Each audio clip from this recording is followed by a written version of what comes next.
जितने भी डॉक्टरों की उनकी डॉक्टर प्रॉब्लम यही है कि वो कंफ्यूज है कि हम बताएं तो बताएं क्या, लेकिन जो आता है फिर बोल देते हैं सुबह उठते चाय से। तो सबसे अच्छी जो चीज़ चाय की है वो ग्रीन टी है। कार्बोहाइड्रेट कम कर दी, चावल कम कर दी, रोटी कम दी, और सुबह आपने दूध ले लिया तो उसमें भी वो कार्बोहाइड्रेट है, तो शुगर बड़ी भी मिलेगी। तो उसके साथ आप बिस्किट खा सकते हैं। हम तो 4 बिस्किट खाएंगे उसके साथ में। बिस्किट तो मीठा नहीं होता है। 2-3 चीज़ें आती हैं एग्स के बारे में, पीला खाएं या सफ़ेद खाएं। सफ़ेद खाएं कि पीला खाएं, अब देखिएगा कभी भी येलो पार्ट निकाल के फेंक दीजिए। एक चीज़ मैं बताना चाहता हूँ कि आलू आपका दोस्त है। आलू को आप दुश्मन नहीं समझेंगे। डायबिटिक पेशेंट, उसको खाना कैसे है, बनाना कैसे है, उसकी विधि में आपको।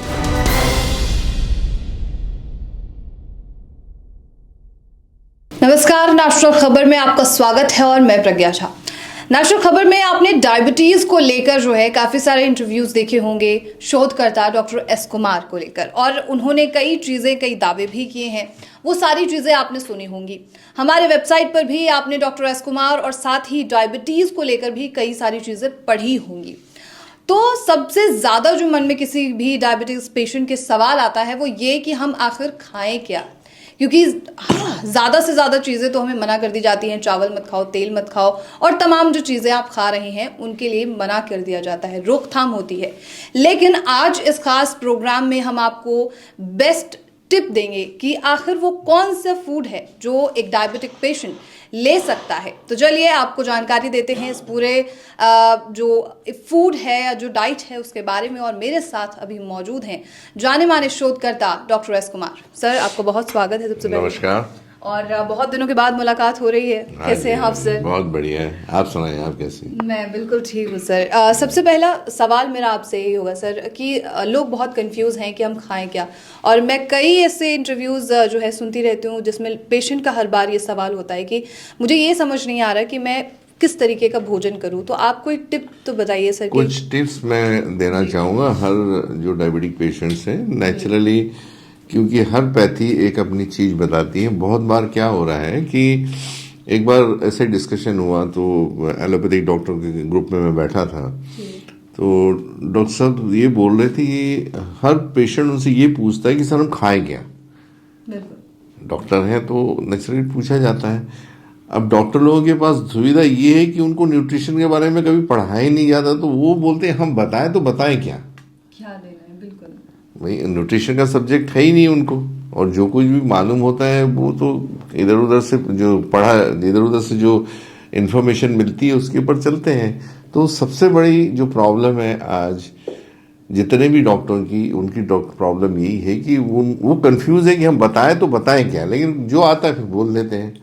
तो इसके लिए जब कोई हमें टेक्निकल प्रॉब्लम आता है तो हम उस स्पेसिफिक स्पेशलिस्ट के पास जाते हैं। अगर हमें टीबी है तो हम टीबी स्पेशलिस्ट के पास जाएंगे, हार्ट का है तो हम कार्डियोलॉजिस्ट के पास जाएंगे, डायबिटीज। तो वैसे ही खान पान के बारे में जो डाइटिशियंस हैं इनके पास एक्चुअली सही जवाब आपको मिलता है। अब उसमें भी डाइटिशियंस भी क्या कर रहे हैं कि जिनके पास जो नॉलेज है, बुकिश नॉलेज जो पढ़ाया जाता है उसके ऊपर चलते हैं, वहां पर भी उनको रिजल्ट्स नहीं मिल पा रहे हैं। तो आपको क्या करना है कि आपको साइंटिफिक नॉलेज के साथ में जवाब देना चाहिए। तो चूंकि हम लोग साइंटिफिक इसमें आते हैं तो हमें साइंटिफिक जवाब देना जरूरी है, ताकि भारत का हर वो इंसान जो डाइट के बारे में एक तरह से भ्रांति में बैठा हुआ कि मैं खाऊं तो खाऊं क्या। एक डॉक्टर बोलता है ये खाइए, दूसरा डॉक्टर ना बोलता है। तो साइंस क्या कहता है ये मैं आज बताने की कोशिश करूंगा, और बाद में खाना क्या नहीं खाना ये उन्होंने डिसाइड करना है। जो पेशेंट है उन्होंने डिसाइड करना है। तो सबसे अगर सुबह से लेकर शाम तक की अगर एक परिभाषा हम देखें क्या खाना, तो सबसे पहले जो है आपको चाय से स्टार्ट होता है। बिल्कुल, है ना, सुबह उठते चाय से। तो सबसे अच्छी जो चीज चाय की है वो ग्रीन टी है, जिसमें कोई शुगर नहीं गिरती और ना ही कोई दूध उसमें आता है। अगर किसी भी चीज के अंदर दूध होता है या रेगुलर चाय पीते हैं तो आपकी शुगर आपकी बढ़ी हुई आएगी, क्योंकि जो आपका दूध है उसमें जो गिरता है उसमें लैक्टोज कार्बोहाइड्रेट होता है। अब आपने यहाँ तो कार्बोहाइड्रेट कम कर दी, चावल कम कर दी, रोटी कम कर दी, और सुबह आपने दूध ले लिया तो उसमें भी वो कार्बोहाइड्रेट है, तो शुगर बड़ी भी मिलेगी। तो डायबिटीज के जितने लोग हैं उन्होंने सबसे पहले दूध और दूध से बनी हुई चीजों का त्याग करना चाहिए।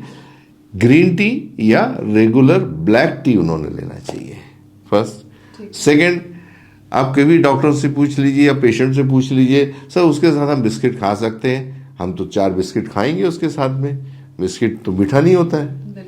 अब देखिए, कोई भी बिस्किट जो है, जो पूरे इस विश्व में की बात करें तो बिना मैदे के नहीं बनता है, और मैदा आता है गेहूं से, और वो कार्बोहाइड्रेट है। क्योंकि वो मीठा नहीं होता इसलिए लोग खाते हैं जी। लेकिन इसका ये मतलब नहीं है कि उसमें शुगर नहीं है, शुगर है उसमें भी, कार्बोहाइड्रेट है। तो शुगर में परिवर्तित, तो शुगर कंट्रोल नहीं होती। तो जो बिस्किट्स हैं ये मैदे के बने हुए होते हैं, तो और वो चूंकि हाई टेम्परेचर में बने होते हैं तो ये फुल ऑफ फैटी एसिड्स होते हैं, ट्रांस फैटी एसिड्स होते हैं।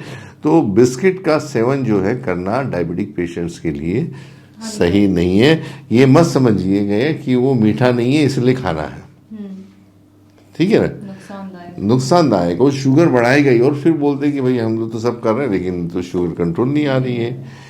इसके बाद में अगर हम नाश्ते की बात करें तो बहुत सारे लोग क्या करते हैं कि बताते नहीं कि हम उपमा खा रहे हैं, पोहा। डॉक्टर साहब ने तो भाई गेहूं बंद किया था, लेकिन उपमा तो हम खा रहे हैं। बिल्कुल।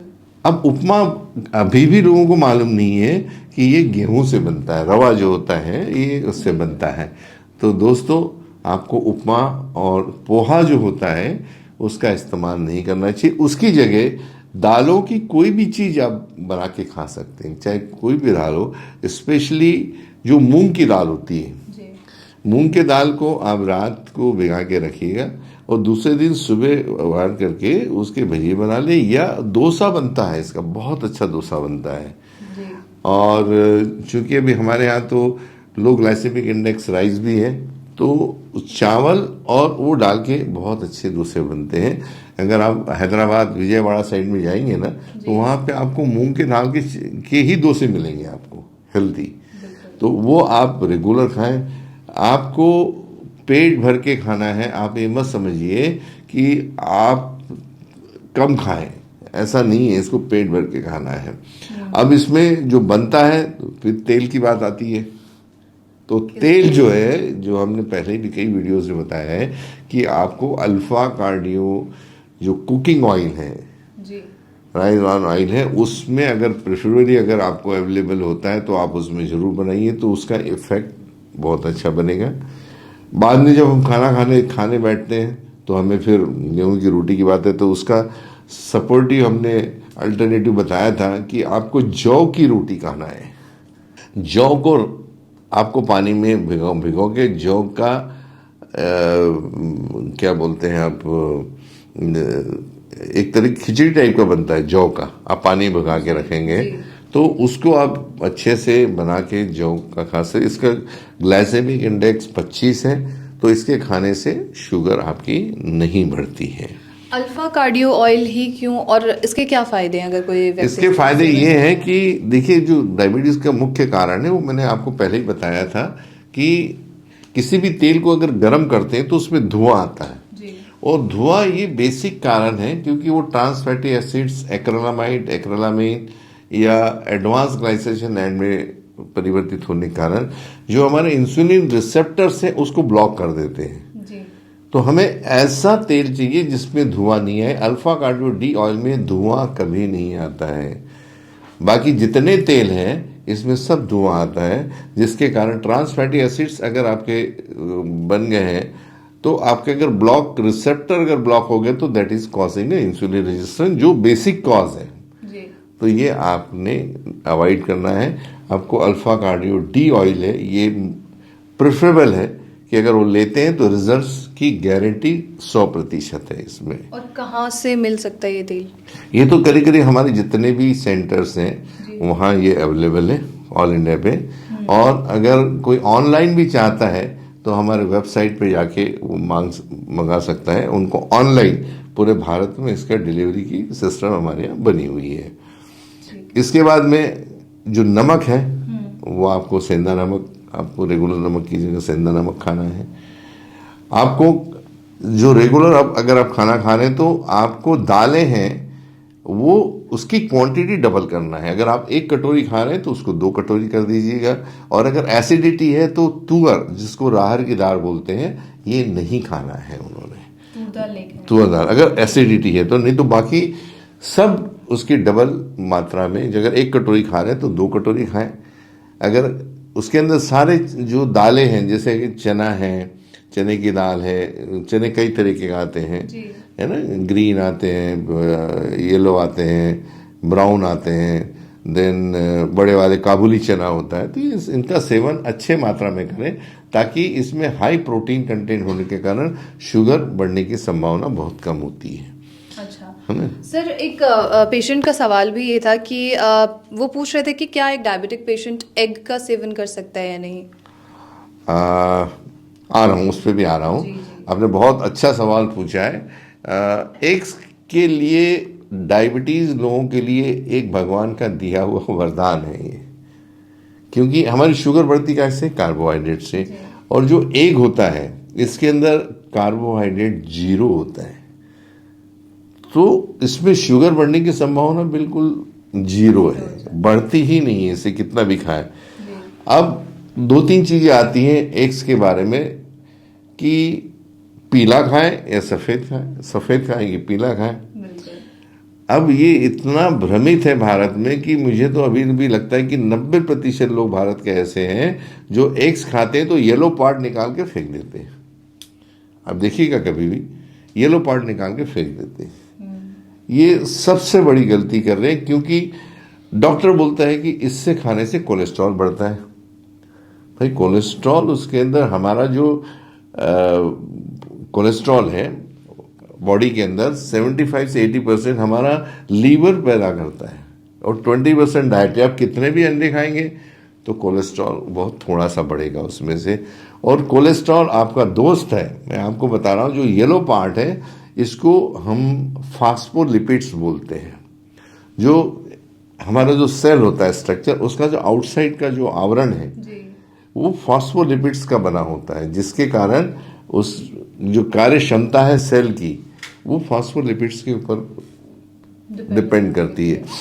अब कोलेस्ट्रॉल जो की बात हम करें तो कोलेस्ट्रॉल तो हमारे जितने भी हार्मोन्स हैं बॉडी में वो कोलेस्ट्रॉल से बनते हैं। इवन टेस्टोस्टेरोन की बात करें, प्रोजेस्टेरोन की बात करें, हमारा जीवन ही हार्मोन्स के ऊपर जीता है। तो अगर आपने काम कर दिया तो आपका कोलेस्ट्रॉल अगर कम हो गया तो आपको वीकनेस होना स्टार्ट हो जाएगी।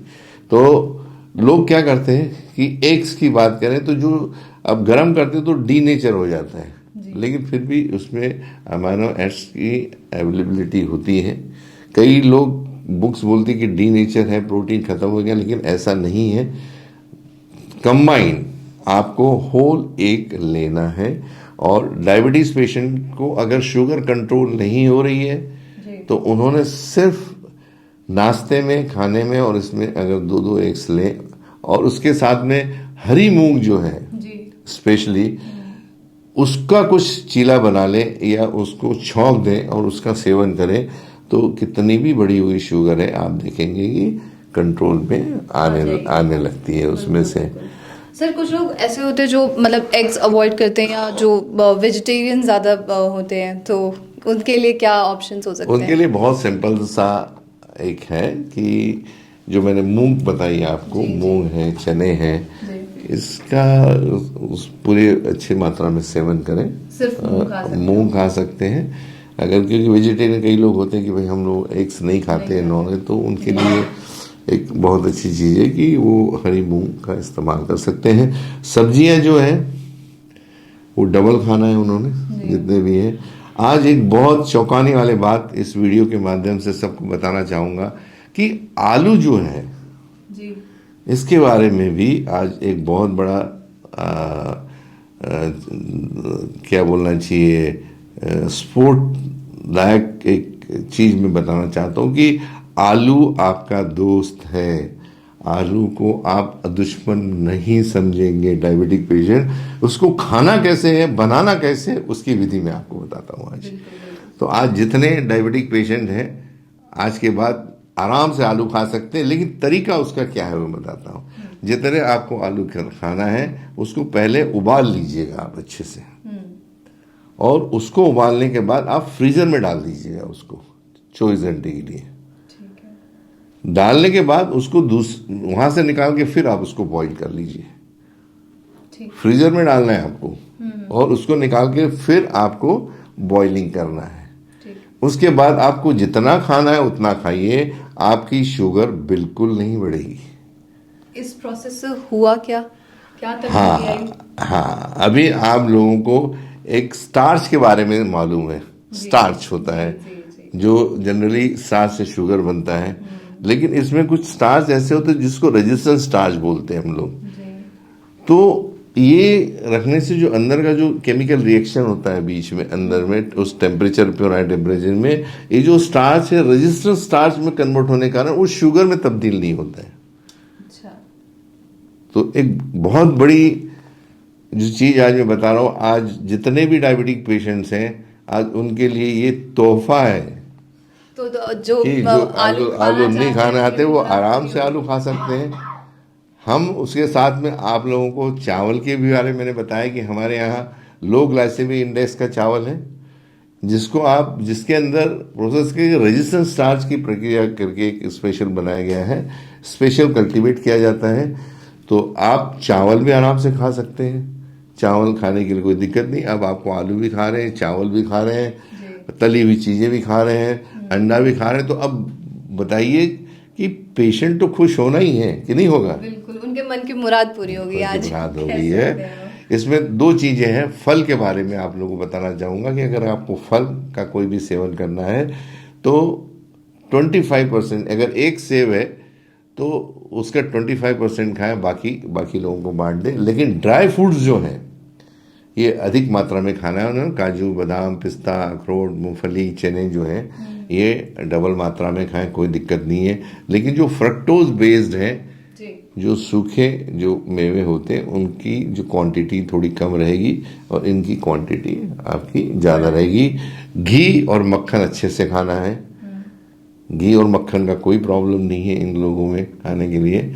और इतनी चीजें अगर, और मसाले सब खाना है। लोगों को अभी भी एक तरह का लगता है कि हम मसाले नहीं खा सकते हैं डायबिटीज पेशेंट में। ऐसा नहीं है दोस्तों, मसाले आप अच्छे से सारे मसाले खा सकते हैं। That will work as a medicine. और उसमें दालचीनी नाम की एक चीज हमारे मसालों में पाई जाती है, इसका इस्तेमाल उन्होंने अच्छे से करें। या आप जो चाय बना रहे हैं उसमें दालचीनी का 1 चम्मच पाउडर डाल दें, उसको उबाल लें और उसका आप ग्रहण करें। आपकी शुगर 100% आपकी कंट्रोल में आने की संभावना बनी रहेगी आपकी। बहुत खूब सर। चलिए सर, आपको बहुत शुक्रिया हमारे साथ जुड़ने के लिए और इस खास जानकारी के लिए। और आज इस खास साक्षात्कार के माध्यम से आपने बहुत लोगों की मुरादें भी पूरी कर दी है। लेकिन देखिए, आज तक मैंने हमेशा अपने वीडियोस में टेस्ट के बारे में बताया है। लोग टेस्ट सुन के शायद अभी मेरा वीडियो न देखे, पता नहीं, लेकिन ये वीडियो जरूर देखेंगे। और टेस्ट के बारे में फिर से मैं कहना चाहूँगा कि वो अल्टीमेट, जैसे माउंट एवरेस्ट है हिमालय का एक सबसे ऊंचा, वैसे ही इसके टेस्टों में जो है वो सबसे बड़ी जो टेस्ट है, ये मैंने बताया था सी पेप्टाइड और होमा IR। ये टेस्ट मैंडेटरी है आप लोगों के लिए, इन एडिशन टू आपके जो बाकी टेस्ट हम करा रहे हैं। ये करें तो मुझे नहीं लगता है कि डायबिटीज भारत ही नहीं अभी तो पूरे वर्ल्ड से खत्म हो सकती है, क्योंकि सारी जो समस्याएं हमारे रसोई घर से है और सोल्यूशन घर में ही है, बाहर नहीं है। चलिए, धन्यवाद सर आपका। एक और एक चीज बताना चाहूंगा। एक और सब्जी है खाने के लिए, कच्चा केला। हम लोग हमेशा वेफर खाते हैं आलू के, बराबर है। तो जो कच्चा केला होता है ना, इसकी सब्जियां रोज इन्होंने खाना चाहिए। या अगर नाश्ते में कुछ करना है तो उसको जो अल्फा कार्डियो ऑयल है उसके अंदर वेफर्स बना के तल के ले लें। ये भी रेजिस्टेंस स्टार्च होता है इसके अंदर, और सारे मसाले डाल के आप अच्छे से, जब आपको भूख लगती है तो आप इसका इस्तेमाल कर सकते हैं, कच्चे केले का। ठीक है सर, धन्यवाद। धन्यवाद सर। तो ये थे डॉक्टर एस कुमार। और जो सबसे बड़ा सवाल है कि आखिर क्या खाएं और क्या ना खाएं, तो एक आलू और जो है इसमें ऐड होता है कि आलू भी आप खा सकते हैं, और इसका साक्षात्कार के दौरान आपको तरीका भी पता चला होगा। आपके मन में अगर अभी भी कोई सवाल है तो वो ज़रूर कमेंट बॉक्स में लिखिए, और ऐसे ही और तमाम खबरों के लिए और साथ ही साक्षात्कार के लिए नेशनल खबर के साथ बने रहिए।